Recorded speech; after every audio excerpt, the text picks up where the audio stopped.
What's happening, guys? James Blonde here with MMOHuts.com. This time trying my hand at Infinity Wars, a fairly new and really in-depth digital trading card game in development by Lightmare Studios.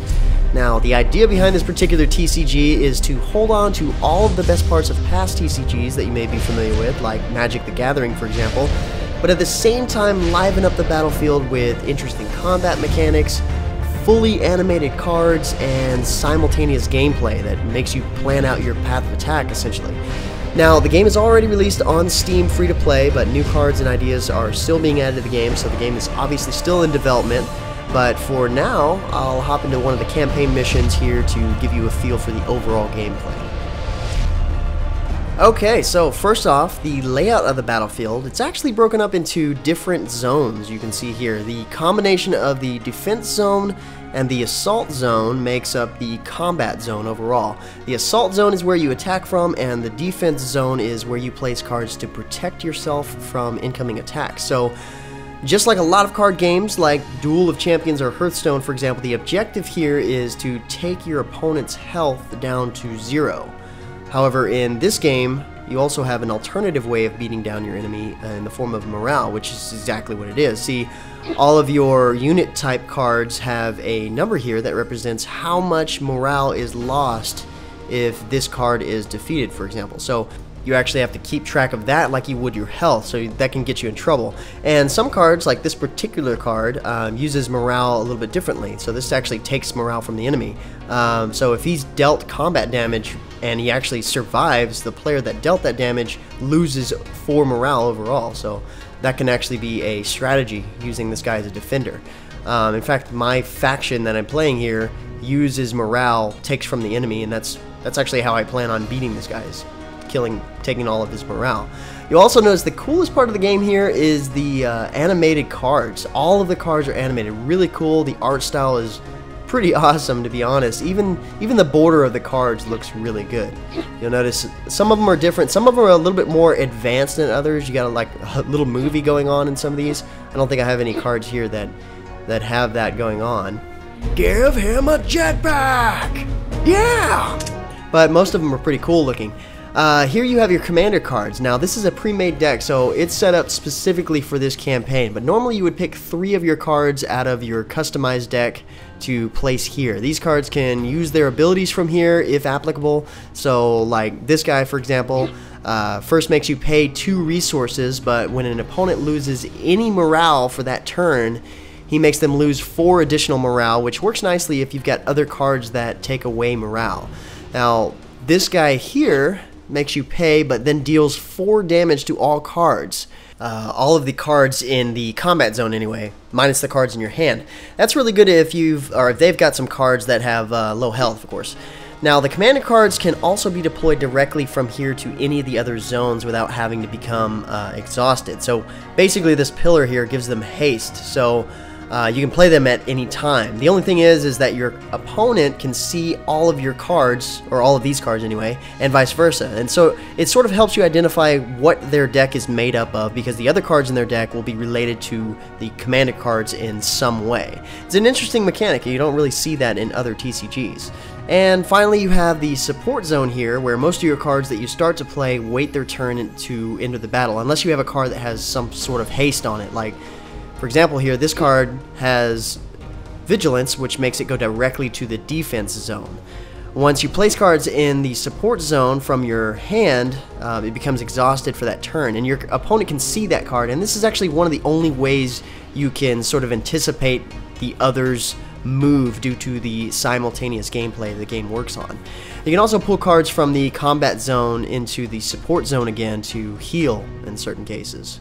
Well, let's get started here. I don't actually have any moves, so I'm going to go ahead and end my turn because I don't have enough resources in order to play those cards. I got another one of these defender guys, which is good because I need to start defending. So I'm going to go ahead and place him down. See, if I try to put him in the support zone, he's going to go straight to the defense zone because of the vigilance. Now I can't play anything else, so I'm going to go ahead and end turn. He's going to do the same thing I just did. He's probably got a lot of these cards. and I think I'm going to go to continue my defense, because basically what I want to get him to do is, because these take away his morale, if he attacks them but doesn't kill them, I'm going to try to make him attack these guys. So I'm not going to actually put anything in the assault zone myself, because I don't want to hurt my morale. So I don't want to do the same thing that, you know, I'm trying to do to him. But he might try to do the same thing on that side. So, yep, he's going to put more in this defensive side here. Oh, awesome, cool. So I got another card here. This is really interesting, game mechanic-wise. This is location. So it actually changes this area up in the game, and it allows me to take 2 less damage while in the defensive zone. So these guys will take 2 less damage to whatever it is that they're going to take because of this card. And the cool thing about this is this card is permanent, unless they have like some sort of spell card that removes it. But otherwise, my defense zone just got buffed up completely. So I'm going to go ahead and play that. You notice that it changed here drastically, which is really cool. It's like snowing and whatnot. So that's sort of how they livened up the gameplay. And in my turn, because I don't have any more resources, it's probably going to play this guy right here. He's got a lot of attack on that one and a lot of health. And I've got one too, so that's nice. He's probably going to play that in the assault zone. He's going to start attacking my little defenders here. But if he attacks them, he's going to probably kill one, but I'm willing to lose one at least. Let's see. Basically, he's not going to be able to attack my actual base. So I'll have to lose one, but that's okay. They even have this little animation here, the blood splatter, that's kind of cool. The sound effect is neat, and it kind of plays out across that once you attack. But unfortunately, since he killed me, I lost morale there, which is okay. I knew that was going to happen. So I got to sort of weather him down on this side. It's going to be hard. So I'm going to probably place this guy up there against him, just because he'll kind of take him out of play as fast as possible. If I keep using my defenders, they are going to die off because of his massive attack. Let's see here. This actually makes it to where they lose 4 extra morale. If they're going to lose morale, it's going to make them lose. It's very similar to that one commander card that I have here. So let's see. This is going to buff up my characters, but I don't really have a whole lot to... It's going to give you +3 health. I don't really have enough to play that, but I'm going to go ahead and do that just because I don't have any active cards on the battlefield. So when I play, all of these cards will gain a little bit of health, 3 health. So they should survive. Should survive. He's just going to keep playing this side. That's okay. He's not hurting me because they're on the defensive side. And I'm not trying to attack him. So this card goes into play. I get my buff there. They attack. I take out his. Keep mine. That's good. He lost morale. And let's see. I got another one of these guys. Okay, so it played out. And now he has nothing in the assault zone, so I don't have to worry about defense so much. But he's probably going to put this guy in here. Unfortunately, he's going to do the same thing again. He's going to keep building up that defense side. This character is pretty cool. He actually allows my other characters to only take half damage whenever he's played. So they take a lot less damage, so that's nice. I can keep them alive, which is great with the defenders, you know, attributes. He makes them lose more morale that way.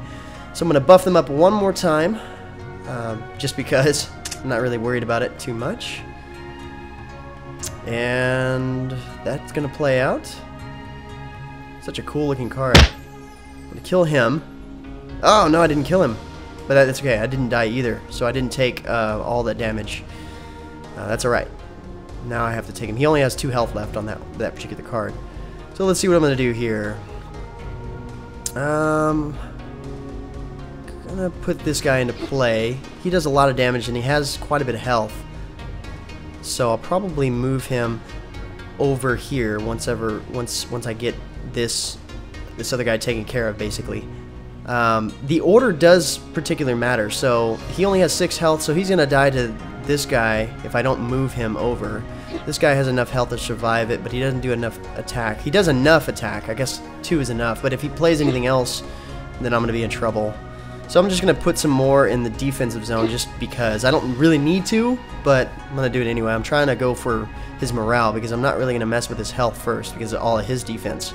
So now there's not much else I can do except put this into the support zone, but I could go over here to the trading post, which is interesting. If you can't really decide what to do, you can basically pay 3 to shuffle a card from your deck and draw another one, pay 5 to draw one, pay 9 to increase your resources by 1 if you need to. Say if you have 9 resources, you need 1 more, kind of gets them all back. Like the campfire in, what's it called? Duel of Champions, yeah. So I'm going to play that into the support zone, and he's going to still wall up his defenses there. If he were to attack me with all of those, I'd be in trouble. I'd die of morale. So I'm going to kill this guy off. And you'll notice because of the spell card that I put on them, he lost a lot of morale. So that took basically half of his health right there, morale anyway. And he's only got 1 card left, so he's not going to pull another one of these guys out and attack me. So now I can pretty much work my defense into my assault. So I'm going to order these guys in sort of sequence from most powerful to weakest, just because I'm going to try to deal as much damage up front as possible, because of the game's sequence, it goes from left to right. So I'm going to start with my most powerful guys. I'm going to use this, his active, that will deal 4 damage to everybody, but I'm not worried about that because I'm not going to lose anybody. And I'm going to do this, which is going to give me a 4 extra morale on top of all the morale he's about to lose. And so yeah, here we go. I pretty much won the game. You'll see that the spell cards sort of activate first. So there's it's going to take damage. Didn't lose anybody there. It hurt them, but didn't lose them. And now he's going to take additional 4 morale. So you're going to start seeing his morale go down. And hopefully I won't... Well, I lost 1 guy there. Hopefully I'll only lose like 1 more. Either way, even if he survives, these guys survive, he already lost all his morale. There we go. We won.